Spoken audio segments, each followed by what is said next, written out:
Hey guys, Chase here with Western Distributing, back with another training video.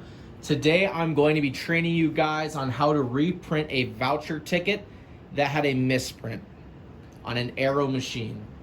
So a customer comes in, they sit down at a machine, they win a $200 prize. They hit cash out, but nothing comes out. What do?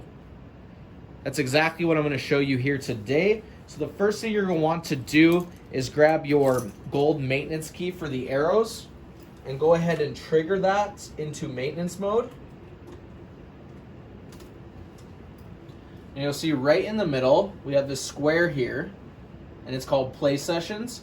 You're going to want to go up here and click that. That'll highlight this blue Session Details tab. You can go ahead and click that. And then you'll use this right here, the session transactions, to determine which one is your voucher. So you'll see the time right here and the date. You want to use that to determine if it is a valid voucher. So you'll verify that it happened on the date at that time. You'll see the action. So the cash in is the $20 the customer put into the machine, and the voucher out, that's the voucher that did not print.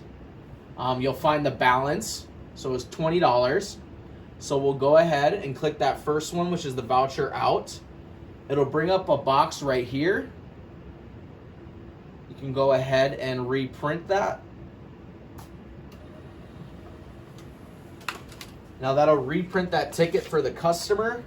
You can go ahead and give that to them and they should be able to cash it.